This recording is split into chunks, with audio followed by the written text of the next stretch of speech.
اللہ رب العزت فرماتے ہیں امن هو قانت آناء اللیل ساجدا وقائما يحذر الآخرة ويرجو رحمة ربه، جو شخص رات کی تاریکی میں اللہ کی رحمت کی امید کرتے ہوئے آخرت کے دن اللہ کے سامنے پیش ہونے کا خوف لیے ہوئے قیام کی حالت میں یا سجدے کی حالت میں رات گزارتا ہے، بھلا اس سے بھی کوئی اچھا ہو سکتا ہے؟ رسول اللہ صلی اللہ علیہ وسلم کا فرمان ہے افضل الصيام بعد رمضان شهر الله المحرم وافضل الصلاة بعد المكتوبة صلاة الليل، رمضان المبارک کے بعد سب سے افضل روزے محرم کے روزے ہیں، اور فرض نماز کے بعد سب سے فضیلت والی نماز رات کی نماز ہے۔ شاید کہ آپ نے کبھی اس بات پہ بھی غور کیا ہو، اللہ کے نظام کا بھی تو ایک زاویہ ہے نا، رات کو بھی نماز ہے، دن کو بھی نماز ہے۔ اللہ تعالیٰ نے کچھ نمازیں رات کو رکھی ہیں، کچھ دن کو رکھی ہیں۔ یہ رات کی نماز افضل کیوں بیان کی ہے؟ ایک دوسری روایت اس کی وضاحت کرتی ہے صلاة الرجل حيث لا يراه الناس تعدل ب25 صلاة حيث يراه الناس، وہ نماز جو تم اکیلے پڑھتے ہو کوئی نہیں دیکھ رہا، اور وہ نماز جو لوگوں کے سامنے تم پڑھتے ہو، جو اکیلے انسان پڑھتا ہے وہ 25 گنے اس نماز سے زیادہ اجر والی ہوتی ہے جو لوگوں کے سامنے پڑھی جاتی ہے۔ سبب کیا ہے؟ اس وقت اس کے ذہن میں کوئی سوال ہی پیدا نہیں ہو سکتا کہ کوئی دیکھ رہا ہے، خالص اللہ کی رضا اور اللہ رب العزت کے ساتھ وہ محبت اور وہ نماز کے ساتھ وابستگی پیدا ہوتی ہے جو لوگوں کے سامنے نہیں ہو سکتی۔ اور ایک اور بھی اللہ تعالیٰ نے اس کا پہلو رکھا ہے جس کو ہمیں سوچنا چاہیے، انسان جتنا بھی تقوی اختیار کرے، خشوع اختیار کرے، تو ظہر اور عصر کی نماز میں کتنا کو رو سکتا ہے؟ نہیں روئے گا، شرما جائے گا کہ لوگ کیا کہیں گے۔ رات کی نماز جتنی ہے اللہ تعالیٰ نے اس لیے کچھ رات کو نماز رکھتی ہے، چلو میرے بندے تم اس بات سے ڈر گئے کہ میرا چہرہ بگڑے گا، لوگ کیا کہیں گے، اندھیرا ہے اب چہرہ بگاڑ لو، جتنا بگڑے گا مجھے اتنا ہی پیارا لگے گا، یہ کہ اللہ رب العزت کو تو پیارا دل چاہیے۔ من قام بعشر آیات لم یکتب من الغافلین، جو عشاء سے لے کے صبح کی نماز تک 10 آیتیں کھڑا ہو کے اللہ کے سامنے پڑھ لے، اللہ رب العزت غافلوں میں سے اس کا نام کاٹ دیتے ہیں۔ ورکشاپ ہے 10 آیتیں۔ میں اس کو ایک اور زاویے سے بھی پیش کرنا چاہوں گا، ہو سکتا ہے 10 آیتیں کسی پر بھاری ہو جائیں۔ آپ یہ بتائیے آپ میں سے کون میرا محترم اور پیارا بھائی ہے جس کو آخری 2 سورتیں یاد ہیں؟ قل اعوذ برب الفلق، قل اعوذ برب الناس، دیکھیں ماشاءاللہ سب کو یاد۔ ان 2 سورتوں کی 11 آیتیں ہیں، آپ کو قرآن کا کوئی حصہ یاد نہیں ہے، آپ عشاء کے بعد کھڑے ہو کے 2 سورتیں تو پڑھ سکتے ہیں۔ جو 2 سورتیں یہ پڑھ لے اس کی تو 11 آیتیں بن گئی، ایک زائد ہے، بلکہ اللہ رب العزت اس کی غفلتوں کو دور فرماتے ہیں۔ ومن قام ب100 آیہ کتب من القانتین، اور جو 100 آیتیں پڑھ لیتا ہے وہ تو قانتین میں سے ہو جاتا ہے۔ ومن قام ب1000 آیہ کتب من المقنطرین، اور جو 1000 آیتیں پڑھ لیتا ہے اس نے تو خزانے لوٹ لیے۔ رسول اللہ صلی اللہ علیہ وسلم نے صحابہ کرام کے ذریعے اس بات کی خبر دی اور حکم دیا علیکم بقیام اللیل فإنہ دأب الصالحین قبلکم، لوگو رات کے قیام کو لازم پکڑ لو، یہ پہلے نیک اور صالح لوگوں کی عادت تھی، انبیاء کا طریقہ۔ وَهُوَ قُرْبَةٌ إِلَىٰ رَبِّكُمْ، تم رب کے تقرب کی اگر سچی خواہش رکھتے ہو تو یہ خواہش پوری ہو سکتی ہے، تہجد پڑھ لو۔ وَمُكَفِّرُ لِلسَّيِّئَاتِ، تمہارے گناہ جتنے بھی ہیں اس تہجد کی وجہ سے اللہ سارے گناہوں کو معاف کر دیں گے۔ وَمَنْهَاتُ لِلْآثَامِ، اس لفظ کو غور سے سنیے گا۔ آج انسان توبہ تو کر لیتا ہے گناہوں کی، لیکن کوئی ایسا راستہ بھی تو ہونا چاہیے کہ انسان گناہوں سے بچ جائے۔ حدیث کہہ رہی ہے کہ تہجد کی پابندی کر لو، اللہ تمہیں گناہوں سے بچا دے۔ وَمَطْرَدَةٌ لِلدَّاءِ عَنِ الْجَسَدِ، تہجد پڑھنے والے کے جسم کی بیماریوں کو اللہ دور کر دیتے ہیں، یہ علاج بھی ہے۔ وَعَلَمْ، یقین کر لیجئے، أَنَّ شَرَفَ الْمُؤْمِنِ قِيَامُهُ بِاللَّيْلِ، مومن کا شرف اور مومن کی بزرگی اس بات میں ہے جب وہ رات کی تہجد پڑھتا ہے۔ وَعِزَّهُ اسْتِغْنَاؤُهُ عَنِ النَّاسِ، اللہ تعالیٰ اس بندے کی عزت کو ہمیشہ قائم و دائم رکھتے ہیں، جس کے ہاتھ اٹھتے ہیں تو اللہ کی طرف اٹھتے ہیں، وہ اللہ کا فقیر بن کے رہتا ہے، وہ کشکول گدائی لوگوں کے سامنے پیش نہیں کرتا۔ یہی وجہ ہے کہ اللہ کے رسول صلی اللہ علیہ وسلم صرف صحابہ کو حکم نہیں دیتے تھے، سیدہ عائشہ رضی اللہ تعالی عنہ فرماتی ہیں كان يقوم من الليل حتى تورمت قدمه، آپ رات کو اتنا قیام کرتے کہ آپ کے پاؤں مبارک سوج جایا کرتے تھے. اور دوسری روایت میں آتا ہے حتی تتفطر قدما، آپ کے پاؤں پھٹ جاتے ہیں. سیدہ عائشہ سوال کرتی ہیں یا رسول اللہ صلی اللہ علیہ وسلم لما تصنع هذا وقد غفر الله لك ما تقدم من ذنبك وما تأخر. سرتاج رسول، آپ اتنی تہجد کیوں پڑھتے ہیں، اتنی محنت کیوں کرتے ہیں، آپ کا تو کوئی گناہ ہی نہیں ہے، آپ جیسا تو اللہ نے پیدا ہی کوئی نہیں کیا. تو آپ نے جواب کتنا خوبصورت دیا، فلا احب ان اکون عبدا شکورا. جب مجھے اللہ نے پوری کائنات سے افضل بنایا ہے تو میرا شکر بھی تو پوری کائنات سے افضل ہی ہونا چاہیے.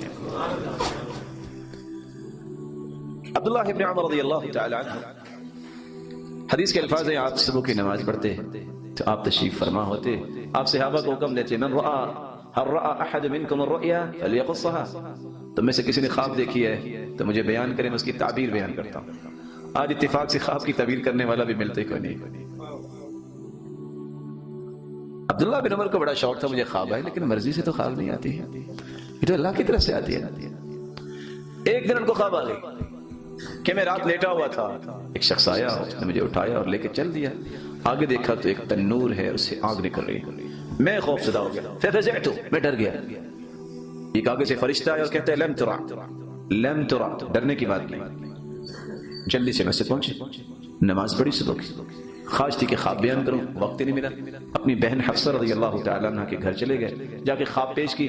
سرتاج رسول تشریف لائے، 4 کلمات اس خواب کی تعبیر میں اللہ کے رسول نے پیش کیے. کتنے کلمات؟ نعم الرجل عبد اللہ لو كان يصلي من الليل.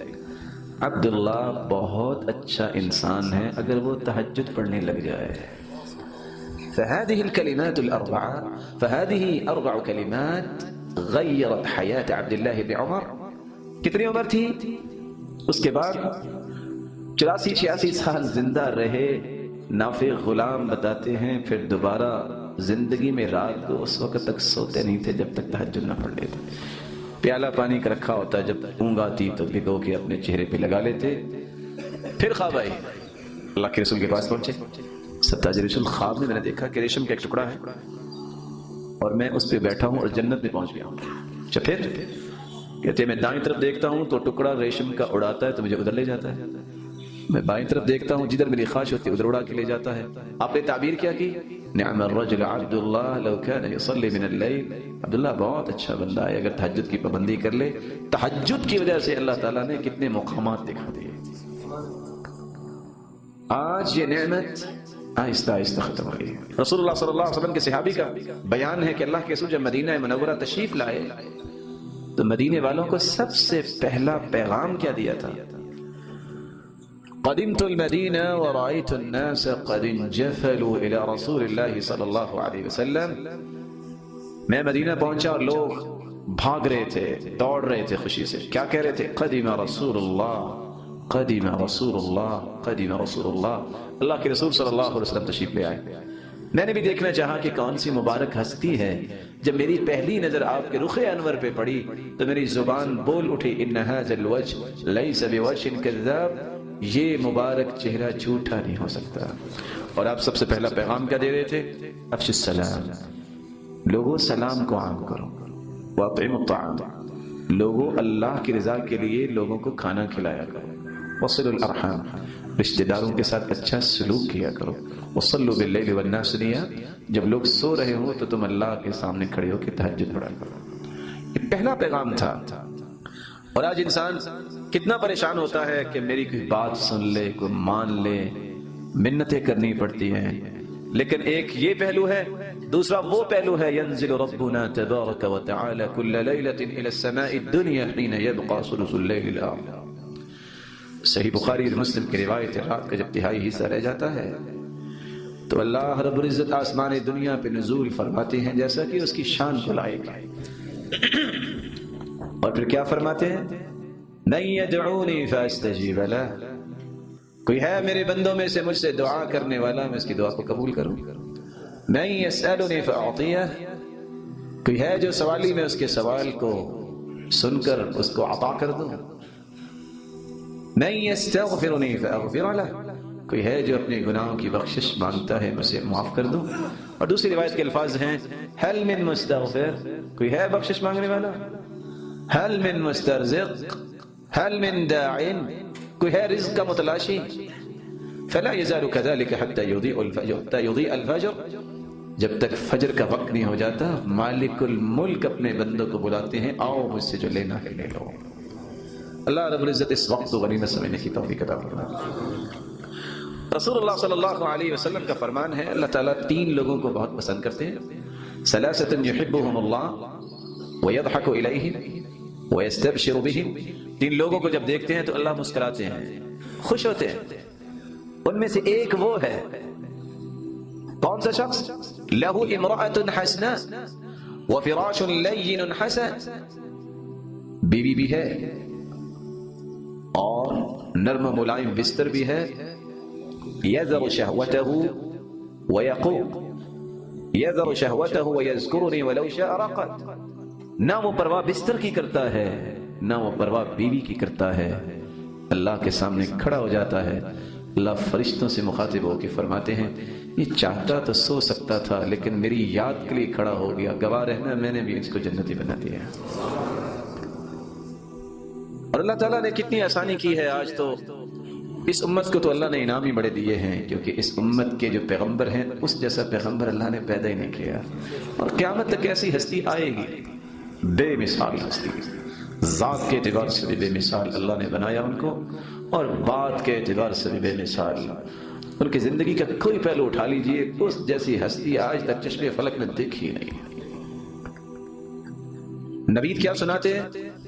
من نام عن حزبه او شيء من ذلك فقرأه ما بين صلاة الفجر إلى صلاة الظهر كتب له كأنما قرأه من الليل، رات کو تہجد پڑھتا ہے نہیں پڑھ سکا، صبح کی نماز سے لے کے ظہر تک اگر پڑھ لے تو اللہ اجر و ثواب تہجد کا ہی لکھتے ہیں، حالانکہ صبح پڑھی نہیں رات کو بیدار ہو سکا۔ آج کل کی ٹھنڈی راتوں میں بھی ساری رات تم سو کے گزار دیتے ہو، اور کتنے ایسے ہیں جو اللہ کے سامنے کھڑے ہو کے سعادتیں لوٹ رہے ہوتے ہیں، اور کتنے ایسے ہیں تم تو سوئے ہوتے ہو وہ جنت کی سعادتوں کے مستحق بن رہے ہوتے ہیں، تم تو سوئے ہوتے ہو اور اس کو یقین ہوتا ہے کہ اللہ عرشوں کا مالک ہے، مجھے کل کو عرش کا سایہ چاہیے، وہ اللہ کے سامنے تہجد پڑھ رہا ہوتا ہے۔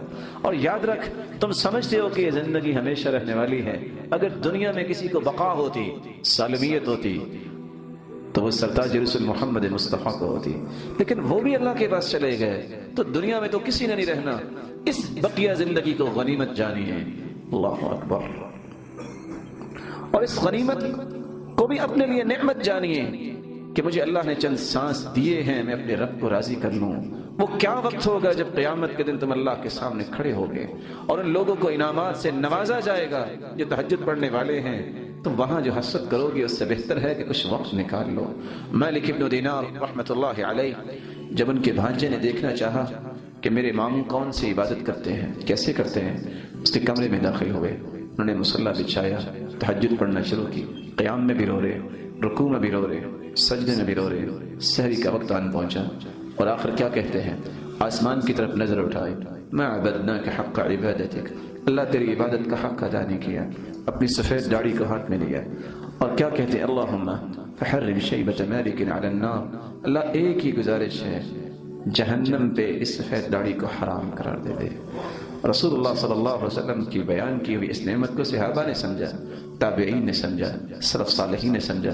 امام احمد بن حنبل سفر سے واپس آئے، سحری کا وقت ہے، ساتھی نے کہا آپ وضو کر کے تہجد پڑھنے لگے ہیں، وانت قادم من سفر، آپ تو سفر سے واپس آئے ہیں، تو انہوں نے جواب دیا کہ یہ عیب کی بات ہے، ان یکون الرجل من اہل الحدیث، ایک شخص حدیث پڑھنے والا اور پڑھانے والا ہو، ولیس لہ ورد من اللیل، اور رات کو وہ اللہ کے سامنے کھڑا نہیں ہوتا، یہ تو بہت بڑا عیب ہے۔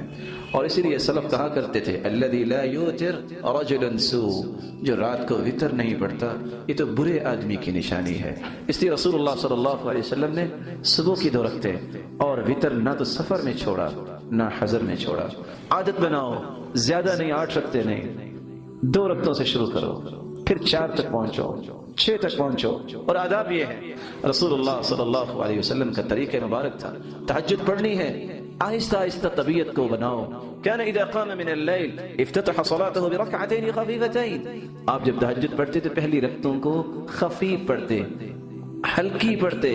رسول اللہ صلی اللہ علیہ وسلم کا مزاج تھا كان لا يزيد في رمضان ولا في غير رمضان على 11 ركعة. صحیح بخاری کی روایت ہے. اب رمضان اور غیر رمضان میں آپ 11 رکعتیں پڑھا کرتے تھے. رسول اللہ صلی اللہ علیہ وسلم نے ادب بیان کیا ہے. تہجد گھر میں پڑھنے کی کوشش کرو. آپ مسجد میں بھی پڑھ سکتے ہیں. سبب کیا ہے؟ صلاة الرجل في بيته افضل من صلاته الا المكتوبة، افضل من صلاته في مسجد هذا الا المكتوبة. آپ مسجد نبوی میں کھڑے تھے، آپ نے حکم دیا جو شخص گھر میں نماز پڑھتا ہے، فرض نہیں نوافل پڑھتا ہے، سنتیں پڑھتا ہے، مسجد نبوی سے بھی اس کو زیادہ اجر و ثواب ملتا ہے.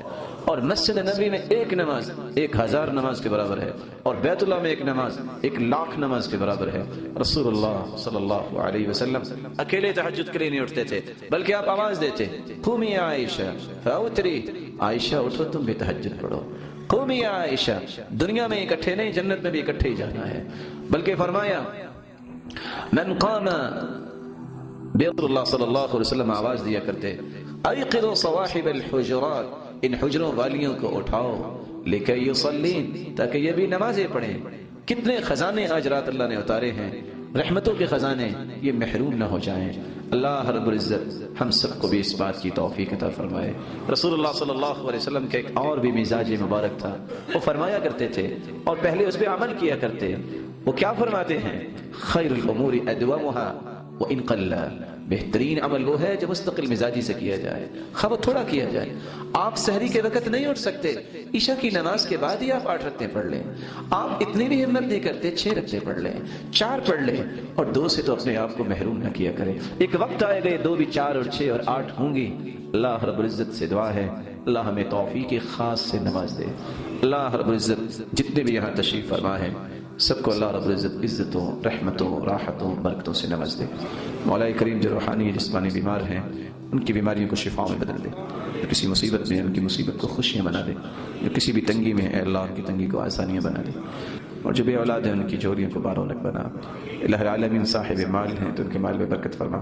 فتن اور آزمائشوں سے بچا. نمازوں کی پابند بنا. سچے تاجر بنا. اور بے روزگار کو بھی تو تمنگر بنا. مقروض کے غیبی خزانوں سے مدد فرما.